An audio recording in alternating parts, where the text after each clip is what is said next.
Baik, Assalamualaikum warahmatullahi wabarakatuh. Untuk hari ini kita akan menampilkan hal yang baru. Jadi biasanya di YouTube saya itu banyak sekali menu-menu yang berbeda, kayak misalnya ada pengajaran, terus ada lagi itu kemarin saya juga sempat buat mural, terus ada lagi yang lain karena memang saya sendiri punya apa ya semangat berbeda setelah saya mengikuti guru penggerak. Saya ada panggilan ternyata untuk menggerakkan itu adalah hal yang sangat diperlukan. Salah satunya adalah tingkat literasi. Ya, kali ini saya akan perkenalkan orang yang luar biasa. Ya, kenapa saya menganggap luar biasa? Saya cerita sedikit bahwa di bulan Juni lalu saya ini pulang kampung di Jepara. Saya aslinya Jepara, pulang kampung di daerah Welahan. Kalau Bapak Ibu dan semua pemirsa nggak tahu yang namanya Welahan tuh deket sama Demak. Jadi kalau misalnya ada yang masuk ke Jepara, perbatasan antara Demak dan Jepara, setelah letaknya Welahan.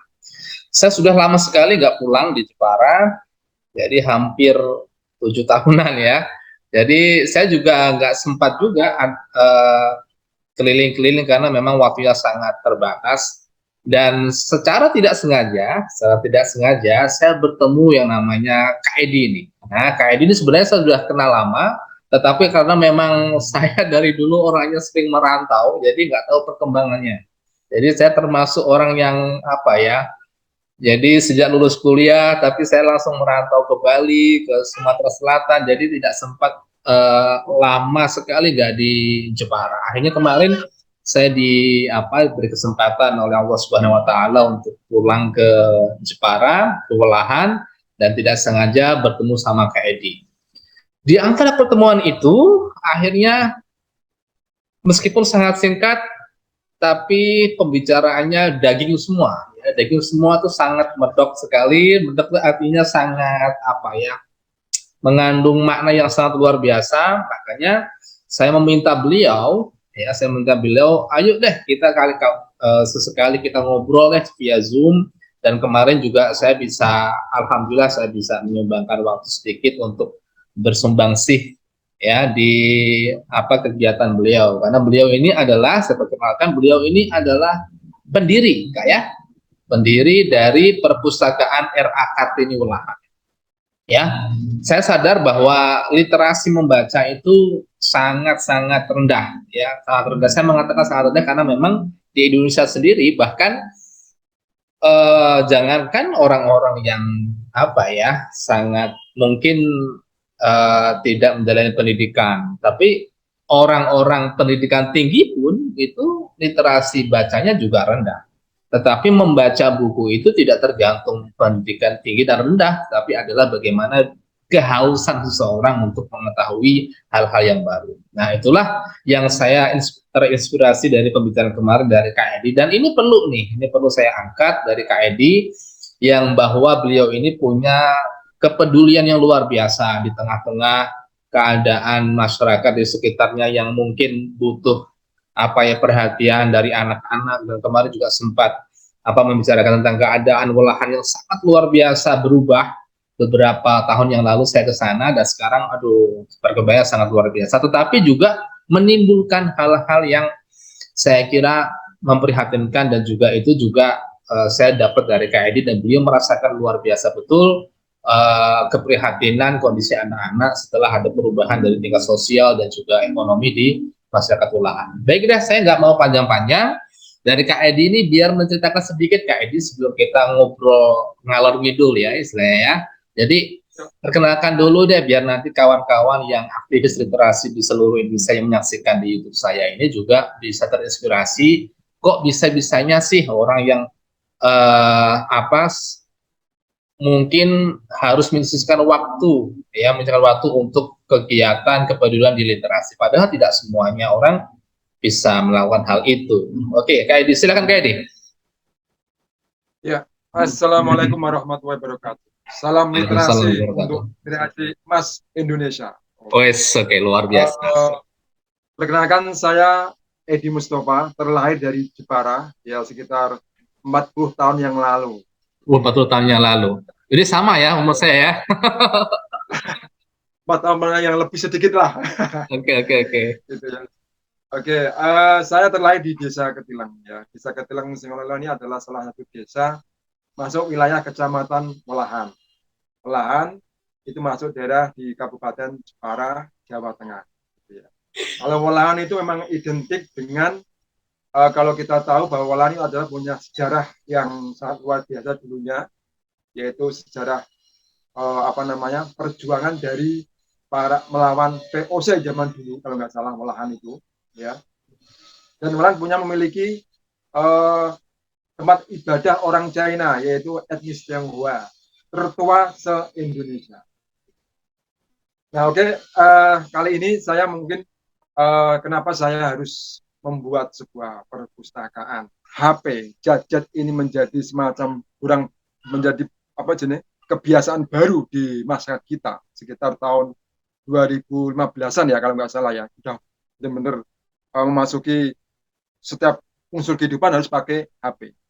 Nah ini yang menjadi efek negatifnya dari HP itu adalah ketika anak-anak diberikan keleluasaan tanpa ada apa namanya tanpa ada pengendalian dari orang tua atau misalnya orang yang terdekat. Anak diberi kebebasan untuk pegang HP. Gitu. Ketika anak diberi HP, maka cenderung menjadikan dia apa? Menjadi semacam kecanduan. Ada banyak sekali sekarang ini di Desa Ketilang, apalagi lingkungan kita ya di Welahan itu. Anak-anak yang kecil masih berumur 2 tahun, 3 tahun, 5 tahun, itu sudah fase memakai HP. Dan dan anehnya mereka itu suka dengan game atau YouTube. Nah ini yang berpengaruh. Dampak utama adalah ketika anak-anak kecil ini selalu pegang HP adalah terutama di kesehatan mata. Sekarang ini di Desa Katilang setiap anak pasti sudah pakai kacamata karena sudah main, itu sudah main sekali. Nah akhirnya seperti itulah saya timbul rasa keprihatinan. Kenapa anak sekarang ini sudah jarang bermain? Dalam arti bermain fisik ya, bermain kelompok sudah jarang sekali. Mereka bermain sepak bola juga sudah jarang, bermain apalagi bermain tradisional ya, itu juga sangat jarang sekali. Dan ini menjadi kebetulan saya. Nah, oleh karena itulah saya memang mendirikan perpustakaan TBM itu sekali lagi untuk ya mengembalikan, menetralkan pengaruh dari efek negatif dari HP tersebut. Dari situlah kemarin 2021 ya Oktober itu kita mencoba mendirikan perpustakaan yang kita beri nama adalah TBM Perpustakaan R.A. Kartini. Dan memang gini Mas Maksum, nama R.A. Kartini itu bukan nama yang serta-merta saya harus memberikan nama, enggak. Itu adalah pemberian dari seorang tokoh di Jepara. Beliau namanya adalah Bapak Hadi Prianto. Dan Bapak Hadi Prianto ini memiliki hak prerogatif untuk menentukan siapa yang berhak untuk menyandang nama R.A. Kartini. Baik itu yayasan, sekolah, maupun lembaga semacam perpustakaan. Dan Jadi saya tidak istimewa tahu sekali kenapa. ini ya. Yeah.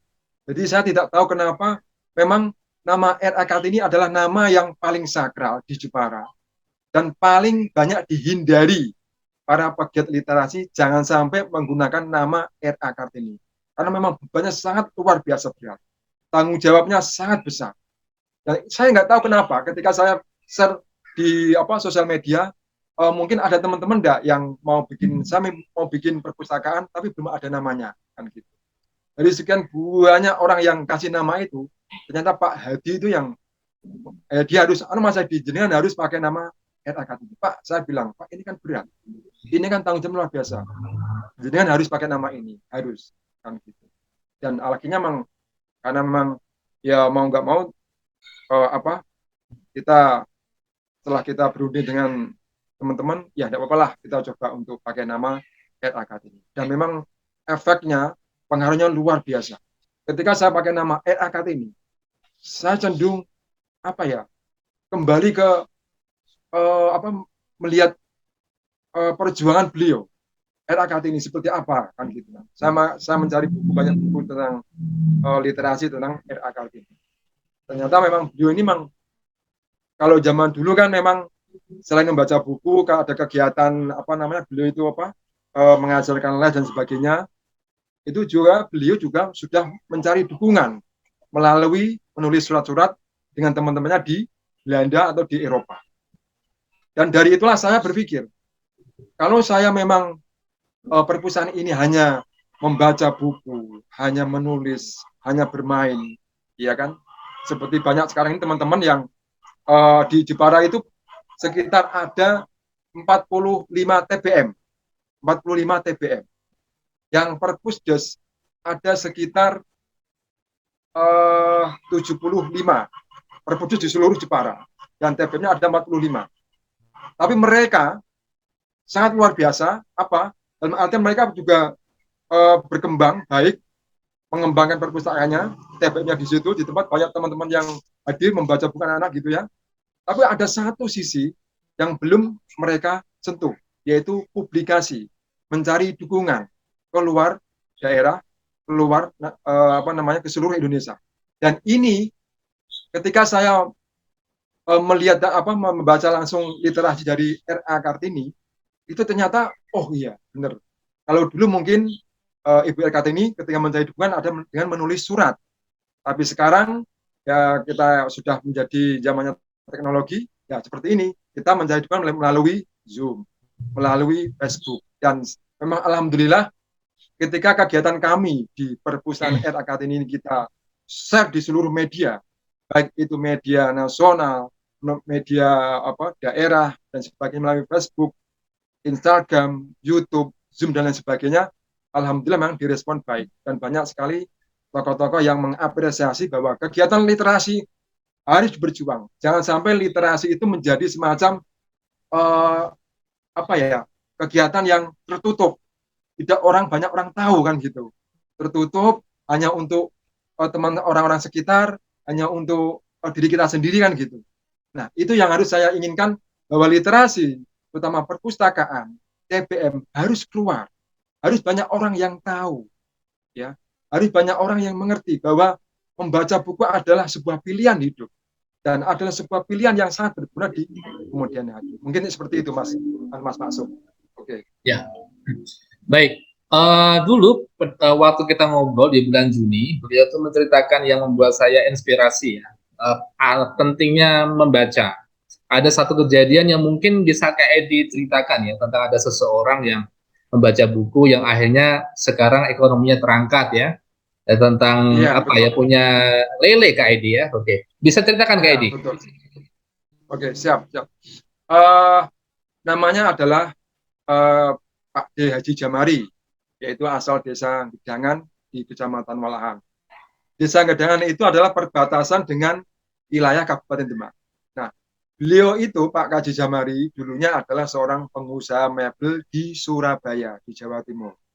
Ketika tahun 2000 berapa nggih?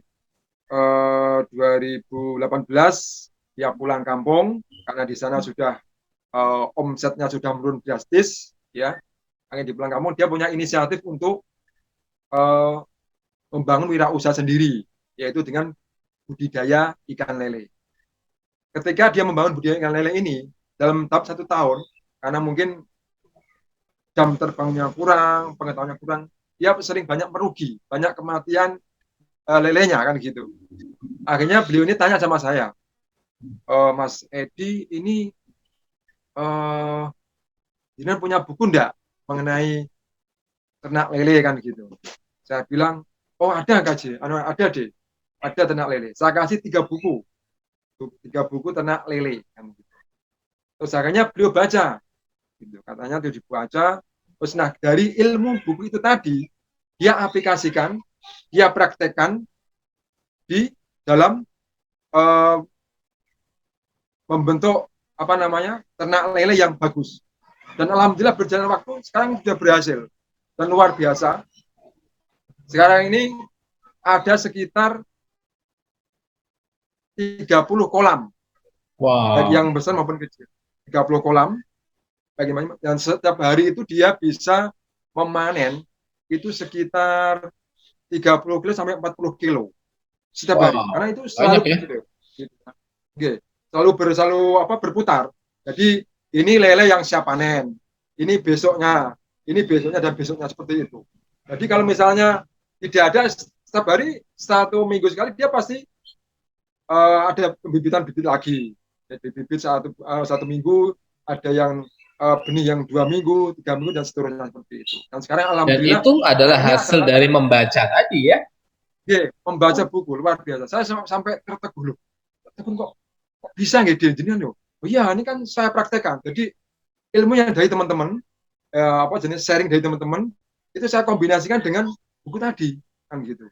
Jadi buku sama sharing terus pengalaman dijadikan jadi satu, akhirnya dipraktekkan dan akhirnya berhasil dalam membangun sebuah wirausaha di budidaya ikan lele itu tadi.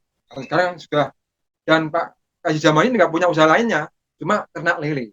Dan beliau ini alhamdulillah sudah bisa mengkuliahkan anaknya di IAIN Wali Songo dan sudah selesai sekarang ini. Wow. Ya, itu adalah salah satu contoh real bahwa pentingnya kita untuk Ya, betul. membangkitkan dari literasi membaca. Jadi saya membayangkan bagaimana kalau misalnya tadi Bapak Kaji Jamari yang dari Gedangan itu tidak Oke. membaca buku tentang lele. Karena awalnya beliau nanya sama Kak Edi untuk ada nggak sih buku tentang lele, akhirnya beliau baca, Ya, aplikasikan, dan betul, akhirnya betul. setelah diaplikasikan secara betul, secara benar, akhirnya punya banyak kolam, dan sekarang paling besar Kak Edi itu ya. Oke. Dan sekarang ini salah satu-satunya peternak lele, budidaya lele di Jepara yang berhasil dan masih bertahan sampai sekarang. Jadi Satu-satunya satu-satunya di di Jepara. Jepara, di Kabupaten Jepara paling berhasil. Jepara, ya, betul Wow. sekali. Dan itu bisa Itu pernah menginspirasi banyak dikunjungi, orang, benar ya? oke, betul. Ya. Bisa Dan, mengangkat ekonomi, dan bayangkan kalau misalnya dari inspirasi hanya membaca itu, ternak lele yang ya, berhasil, orang datang ke dia dan akhirnya dia belajar ternak lele dan orangnya akan duplikat dan sebagainya. Bagaimana? Bayangkan itu hanya satu membaca bisa mengangkat ekonomi. membaca. Apalagi kalau orang lain bisa menginspirasi dari buku-buku yang dikoleksi di situ. Nah, itu Ya, pentingnya dari betul, literasi membaca. Nah, Kak Edi betul. punya koleksi buku berapa sekarang? Alhamdulillah sudah sekitar 600-an. 600 ya, 600 itu buku. juga sumbangan dari kawan-kawan yang peduli literasi Ya, juga ya. betul. Nah, Ya, betul, baik betul. kawan-kawan, kalau misalnya ada uh, buku yang mungkin layak baca, bisa nanti dikirim ke Rumah Baca RA Kartini Jepara, nanti alamatnya di sini akan saya kirim ya. Nanti ada Ya, kontak KID juga, misalnya nanti bisa buat kolaborasi literasi dan sebagainya, bisa kunjungan dan sebagainya. Dan di sana silahkan nanti bisa menghubungi KID. Baik, di sana berapa KID yang aktif anak-anak? yang aktif anak-anak sekitar 15 sampai 20 anak. 12 dan 20 anak ya, itu baru sebatas sekitar di rumah Ya, KID betul. ya. Terkadang ada juga dari anak dari luar desa ya. Mungkin dari desa Kalipucang Kulon pernah ada. Kemarin pernah dikunjungi dari desa Sukodono. Sukodono itu masuk kecamatan Tahunan. Jadi jauh sekali, sekitar mungkin berapa ya? 30 km dari Melahan. Itu pernah datang ke sini juga. Dan alhamdulillah sekarang ini banyak teman-teman pegiat literasi di Jepara kemarin yang sudah menjadi relawan kita, yaitu ada Oh, Mas Haji dan Mas Abib dari Desa Robayan. Beliau itu kalau Mas kalau ada kegiatan literasi di perpustakaan, saya dikabari saya siap untuk datang. Nah kemarin waktu kita ada outing class di Jepara, dia juga membersamai kegiatan kita. Kan, gitu. Ada juga mahasiswa dari Unisnu Jepara, yaitu Mas Dwi, itu juga relawan kita dan mereka juga siap bantu juga di sini. Dan yang kemarin yang datang lagi yang mau menawarkan diri untuk sama-sama untuk mengembangkan di Kecamatan adalah beliau ini adalah Mbak Asih. Mbak Asih ini adalah salah satu dia bekerja sebagai ASN di Kecamatan Walahan. Dia juga ikut prihatin bagaimana caranya bahwa literasi perpustakaan, membaca buku itu menjadi semacam pilihan dalam hidup, menjadi semacam budaya bagi masyarakat kita untuk lebih maju ke depannya, baik secara ekonomi dan lain sebagainya.